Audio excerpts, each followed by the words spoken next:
When I was growing up, I lived at my parents' house, obviously, me and my sister. And my mom and my dad, like most households, had a particular set of rules, right, that kids had to follow. Two of them in particular I remember very, very clearly and very, very explicitly. One of them was, my dad, whenever I was really young, had helped to renovate, basically renovated the inside of the house and laid down a bunch of hardwood floors. We used to have all kind of stuff, but he laid down some hardwood floors. So went through all the work of cutting and crawling on the ground and gluing it all down and doing all this work. Very, very nice, beautiful real hardwood floors throughout our house.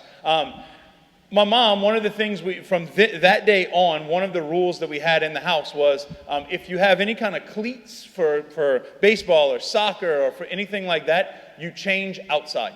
Do not walk on my hardwood floors with cleats, right? And her threat was always, if you scuff the floor, I'm going to scuff and you fill in a blank, right? The second rule that we had in our house that I can think of, that was number one. Number two, right behind it was my mom had all of her china from when they got married. It's in a really, really nice but simple china cabinet. And we live in a shotgun house. So the house, if an 18-wheeler passes on the highway too fast, right, it shakes the whole house, right? So one of the things my mom always said was, don't go near, don't touch, don't look at long enough the china cabinet. Because if something happens and any of my china breaks, I'm going to break you fill in the blank, right? These were not idle threats, right? Because she tried her best. So as I was growing up, these two rules were two of the many that if we broke, corporal punishment was coming around for us, right? Now this is we grew up with this. I'm talking about 25 years. We knew, don't go near the china cabinet. Don't wear cleats in the house. That was the two biggest rules in the house. Don't scuff the floors. Don't touch the china cabinet. What ended up happening was, probably now about 10 years ago or so, I was at my parents' house, me and my sister, and my nephew was there. Now, there's a really, really interesting thing that happens to parents when they become grandparents, right? When parents are there, they're strict, and those are the rules. And if you follow them, you're going to get corporal punishment, right? If you don't follow them, you're going to get corporal punishment. If you don't follow them good enough, you might get beat, right? That's just how parents operate.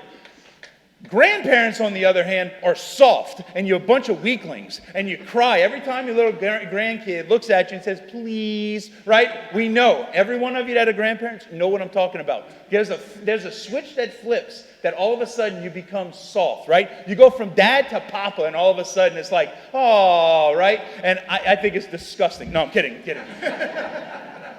As a kid, I remember having this fear of God. Then all of a sudden now I'm in the seminary. I was in the seminary, about to be ordained, something like that. And I'm at the house, and my nephew walks out of a playroom that was my sister's room, walks out and starts riding a scooter around the house.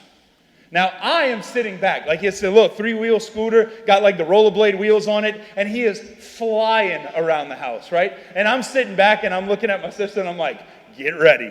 This is what it feels like to watch this kind of stuff happen, right? She's going to rip them off. She's going to throw them on, it's going to be so much fun. I've never seen my parents turn into NASCAR fans so quick. They're sitting there cheering, go, go, go. All right. I'm like, no way. Whenever he comes around the corner at one point, and there's the famed china cabinet, and I'm waiting for it. I'm like, he's either going to land in it or something's going to happen. I can't wait. I'm watching it. Mom is going to lose her mind when he comes around. It's fine when it's in the living room, but watch when it comes. All of a sudden, he comes around the china cabinet, and my mom is cheering him on and gets a high five. He goes one-handed by it, and I was like, I looked at him, I said, I cannot believe what I'm watching. Me and my sister both, we're like, what the heck happened? They're like, oh, that was a rule for y'all, not for him. I said, there's something really wrong with this, y'all. I said, because when y'all were parents, y'all were strict, but now y'all soft. What's going on here? But if honestly, this is something that just happens, right? For parents, you want to discipline your child. You want them to grow up and not be serial killers and be good people, right? And hopefully follow the faith and all these kind of things. You want to form your children well. And then when you turn into a grandparent, your job is to spoil them, right? And to mess up everything that your kids are doing with them. I find that what can happen sometimes in our faith is that there's this kind of theme or this kind of temptation to kind of do a similar thing to God, especially when we look at Scripture. A lot of times the God of the Old Testament is characterized as this strict God, this scary God, right?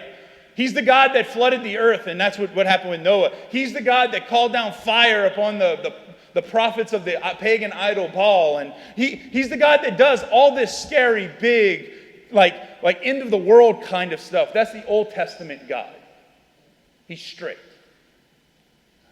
But then we look at the New Testament God, and Jesus comes on the scene, and all of a sudden you're okay, and you're okay because God loves you and God's mercy and all this kind of hopeful message. But a lot of times we can think, oh man, the Christian message is a little bit softer than the Old Testament message. It's not as strict. It's a little bit easier. It's not as scary. But that kind of popularized kind of generality that happens ignores gospels like today. Because if you were listening to today's gospel is hard. Today's gospel is meant to be challenging. Like when Jesus is preaching today and he's saying this kind of radical stuff of cut your hand off, cut your foot off, pluck your eye out if it causes you to sin. Like he's saying it in a hyperbolic way, like in an exaggerated way, but he's saying it in a way because he wants people to understand the seriousness of what he's talking about. It's a far cry from kind of an easy, you love, I love, we all love kind of God. A soft image of God. Let's look at what Jesus actually says today.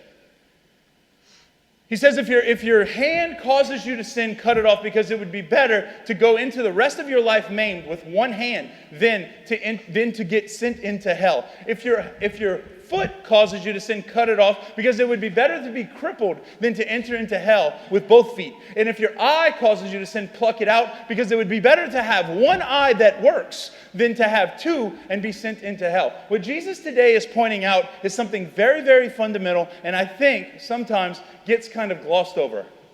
Two realities that actually exist. Number one, sin is real. Sin is poison. Sin is sure and certain death, spiritually for us. And number two, hell is real. I know we don't like to talk about that. Like, wow, Father, like it's Sunday, like I'm kind of easing into my night, like, and you're going to start talking about, yes, hell is real.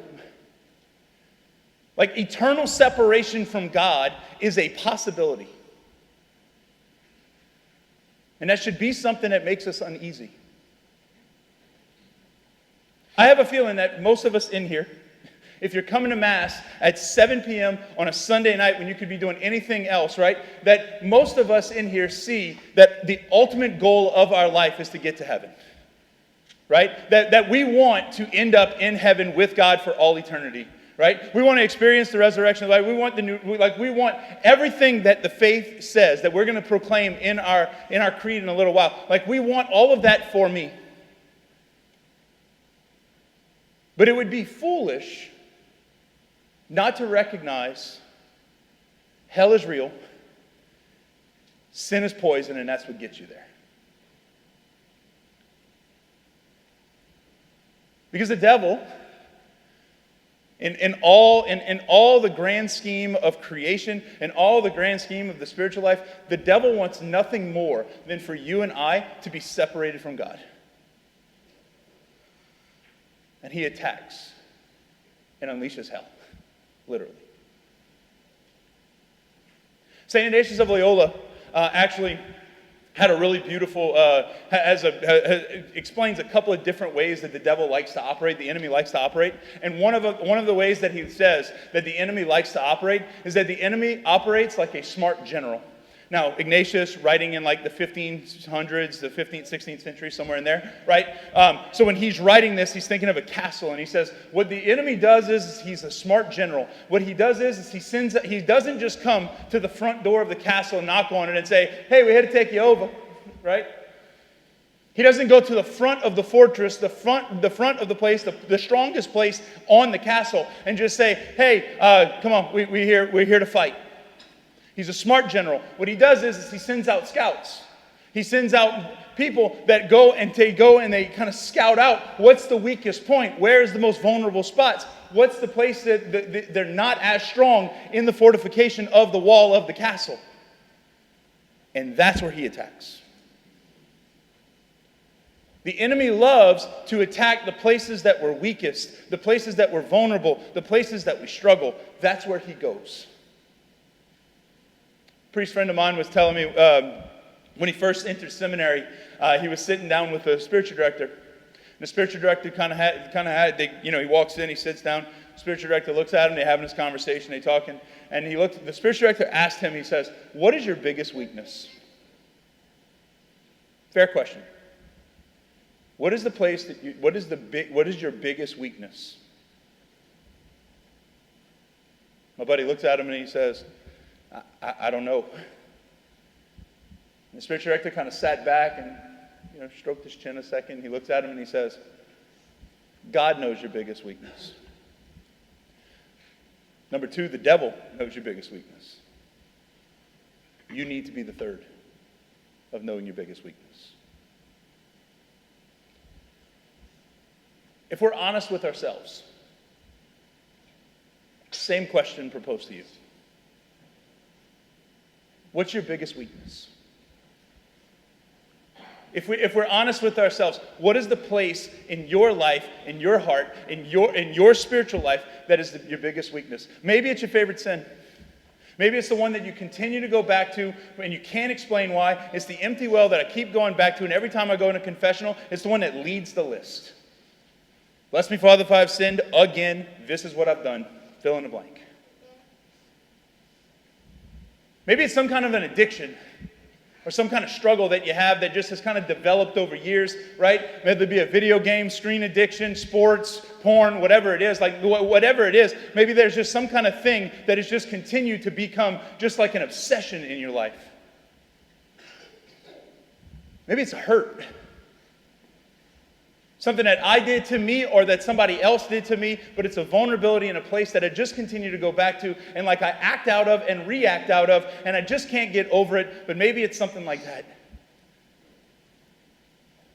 Maybe it's fear, because at one point I was close to God and things started changing and the Lord started asking me things, to do certain things, to act certain ways, and I just can't do that, so I walked away from everything.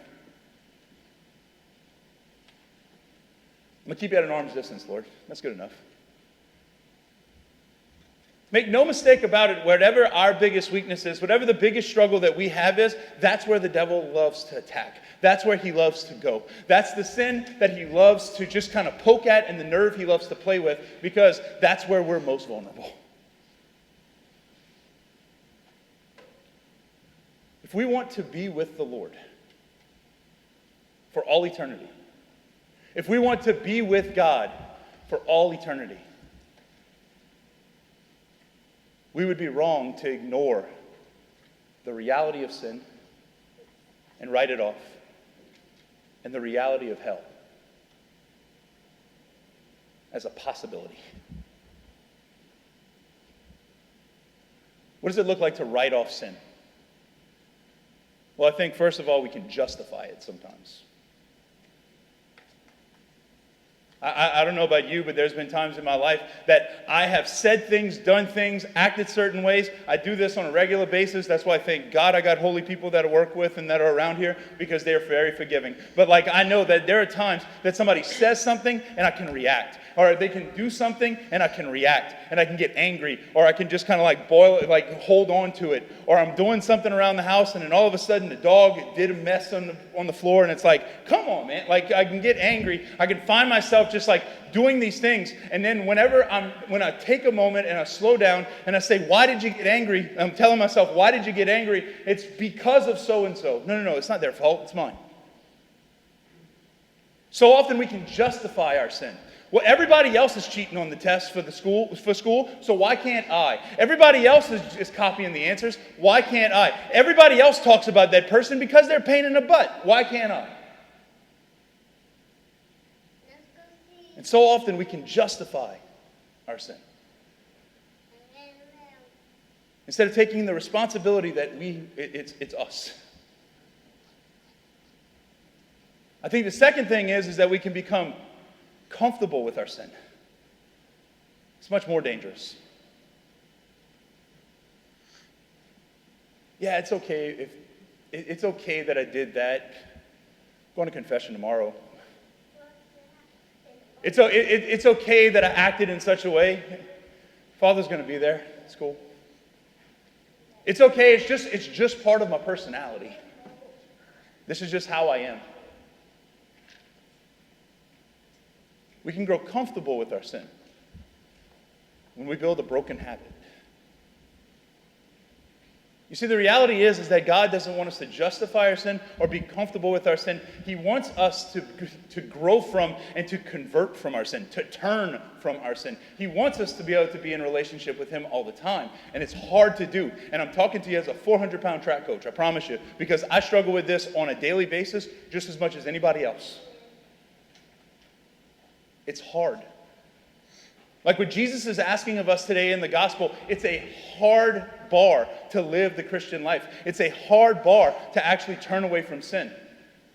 Growing comfortable with our sin can look as simple as this. I'm having a conversation with a group of friends, and everything's good, and everything's fine. And then her name comes up, and now all of a sudden a couple of people start criticizing her, and now I have a choice to make. Do I make it really, really awkward by walking away, or trying to change the subject, or like explicitly saying, I don't think we should go here in the conversation, or do I just keep on going right into the conversation with everybody else? Because I don't want it to be weird. I don't want to look like a prude.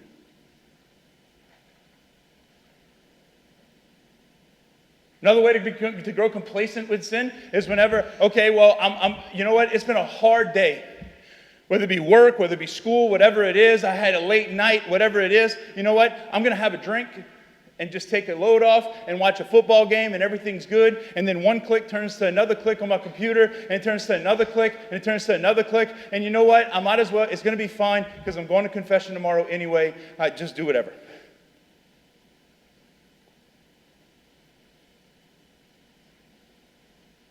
Are we willing to make the drastic changes to keep our relationship with God, to keep heaven as our main goal?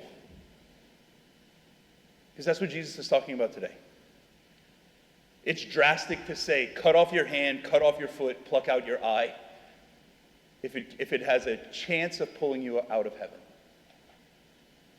I remember years ago, I had a good buddy of mine, a group of friends, and one of the guys in the group, he was talking to us, and he had been struggling with watching pornography on his phone for a while. He had done every block. He had done everything he could possibly do. He had tried to do everything he could. It's just it was one of those things that it was a temptation, and the near occasion of sin was in his pocket at all times. And for him to finally avoid the near occasion of sin, like he says he did, like he says every time he would go to confession, he came up to a group of us and he said, look, I am desperate. I need to stop doing this. I can't do it. I can't do it on my own. He said, meet me outside. We walk outside in the parking lot. He had put his phone down, and we all took turns beating the heck out of it with a hammer. It was a drastic sign. But it was a sign where he could say, I'm getting over this.